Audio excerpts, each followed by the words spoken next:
कई बार आपके पास कॉल आती होगी, लोग आपको कहते होगी कि सर आप 1 लाख रुपए साल का इन्वेस्ट करो, आपको 1 करोड़ तक मिलेगा, आपको 1.5 करोड़ तक मिलेगा, आप इतना इन्वेस्ट करो आपका इतना मिलेगा।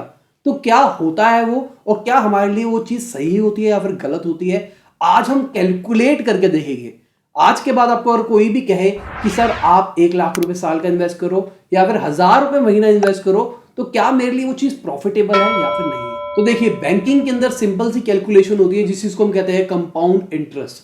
अगर आपको नहीं पता कंपाउंड इंटरेस्ट और सिंपल इंटरेस्ट, तो नीचे कमेंट के अंदर मुझे बता देना कि मुझे कंपाउंड इंटरेस्ट सिंपल इंटरेस्ट नहीं आता, मैं इसके ऊपर भी एक वीडियो बना दूंगा।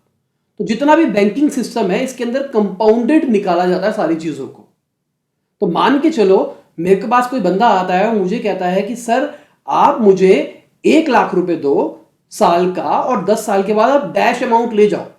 तो अब लॉजिकली क्रॉस चेक करके देखते हैं क्या हमारे लिए सही है या फिर नहीं है। 11वें साल वो हमको देगा, 10वें साल अगर हम मान के चलते हैं बैंक का इंटरेस्ट रेट 7% का है, अगर मैं एफडी के अंदर अपना पैसा डालता हूं तो मुझे 7% का रिटर्न तो मिलता है ना। तो 1 साल का इंटरेस्ट इज 7,000 रुपीज, 1 लाख का। उसके बाद अगर हम 9वीं ईयर की बात करें तो देखा जाएगा वो जो 1 लाख रुपए का अमाउंट है वो 2 साल कंपाउंडेड उस पर इंटरेस्ट लगेगा। आप यहां पे चार्ट देख सकते हैं, आपको ज्यादा समझ में आ रहा होगा मैं क्या बताना चाह रहा हूं। तो यहां पे आपने 2 साल का इंटरेस्ट दिया तो उसको हम कंपाउंड इंटरेस्ट से कैलकुलेट करेंगे तो आपकी उसकी वैल्यू इतनी हो जाएगी। ऐसे करते करते आपकी वैल्यू बढ़ जाएगी और हो जाएगा हम सारा का सारा।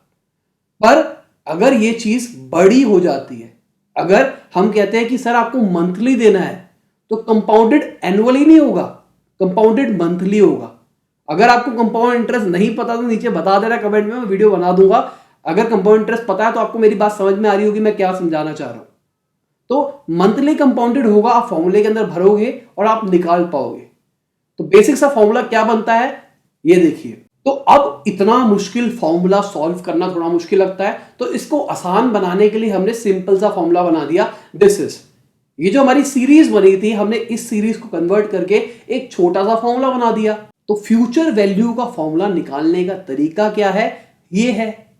तो P इज जितना आप अमाउंट दे रहे हो, मतलब अगर आपको कहता हूं कि आप 1 साल का 1 लाख रुपए दो, तो P के अंदर हम दो चीज भर देंगे। R क्या है, रेट ऑफ रिटर्न, और N है नंबर ऑफ डिविजन्स, आपको कितनी बार किस्तें देनी पड़ रही है। अब मैं थोड़ा सा आसानी के लिए समझा देता हूं, अगर आपको कंपाउंड इंटरेस्ट नहीं आता तो इस फॉर्मूले को कैसे सॉल्व करना है। अगर आप एनुअली दे रहे हो 10 साल के लिए तो यहां पे N की वैल्यू 10 हो जाएगी। रिटर्न रेट आप 7 कैलकुलेट करके देखो, क्योंकि 7 जो मिलेगा ही ना। अगर वो अमाउंट 7 से कम है तो भाई मैं तो एफडी रखूंगा। तो हम रिटर्न रेट को 7% रखेंगे, इसके अंदर वैल्यू डालेंगे, और जो हमारा अमाउंट है जो हमको 1 लाख रुपए देना है दैट इज P, फॉर्मूले के अंदर भरेंगे, हमारा आंसर निकल जाएगा। अगर वो जो अमाउंट की वैल्यू है, मान के चलो मैंने 7% के अंदर रख के सॉल्व किया और मेरी वैल्यू आ रही है 10 साल के अंदर 1 करोड़ रुपए, ठीक है, 7% के ऊपर, और वो मुझे कह रहा है कि आपको 70 लाख रुपए मिलेंगे, तो भाई 30 लाख रुपए का मुझे लॉस हो रहा है लॉजिकली, तो मुझे यहां पे इन्वेस्ट नहीं करना चाहिए। अगर वो मुझे कह रहा है कि सर आपको 1 करोड़ 30 लाख रुपए मिलेंगे या फिर 1 करोड़ 40 लाख मिलेंगे, तो यहां मुझे 30-40 लाख रुपए का प्रॉफिट हो रहा है, यहां मेरे लिए अच्छा है। तो हम इसी फॉर्मूले के अंदर भर के, हमारे पास फ्यूचर वैल्यू की वैल्यू आ जाएगी, हमारे पास सारी चीजों की वैल्यू है, हमारे पास रेट ऑफ रिटर्न नहीं है, तो हम निकाल सकते हैं हमको कितने रेट ऑफ रिटर्न के ऊपर चीजें मिल रही है। इसके अंदर एक और कॉम्प्लेक्स सिचुएशन डाल देते हैं, मान के चलते हैं एसआईपी की कैलकुलेशन कर रहे हैं। अब मैं 2000 रुपए महीने की किस्त दे रहा हूं, ठीक है, 2000 रुपए महीने की किस्त, इसमें कंपाउंडेड मैं अपने कैलकुलेशन के लिए, क्योंकि मैं महीना दे रहा हूं तो मैं कंपाउंडेड मंथली कर रहा हूं। रेट ऑफ रिटर्न मुझे कितना दे रहा है, मान के चलते हैं 15%, तो 15% पर एनम है, तो मैं उसको मंथली डिवाइड करने के लिए 12 से उसको डिवाइड कर दूंगा, तो जो वैल्यू आएगी that is my rate of return. N की वैल्यू क्या होगी, मान के चलो मैंने जो इन्वेस्टमेंट करी है वो 10 साल के लिए करी है। अब 10 साल के अंदर कितने महीने आते हैं, 1 साल के अंदर 12 महीने, 10 साल के अंदर 120 महीने, तो यहां पे हम एन की वैल्यू 120 रखेंगे। जितने की हम एसआईपी डाल रहे हैं दैट इज पी, इससे हम क्या निकाल सकते हैं, अपनी फ्यूचर वैल्यू। तो अगर आपने सुना होगा शेयर मार्केट के बारे में, तो अच्छा जो शेयर होता है वो आपको अप्रॉक्स 15-16 के आसपास का रिटर्न देता है अगर हम इन्वेस्ट करते हैं एसआईपी के अंदर। तो कैलकुलेट करके देखो, ये आपका होमवर्क है। हम चेक कर सकते हैं कि अगर ये फंड हमको 12% का रिटर्न दे रहा है, 13% का रिटर्न दे रहा है, तो हम कितने अमीर हो जाएंगे आज से 15 साल के बाद, आज से 20 साल के बाद।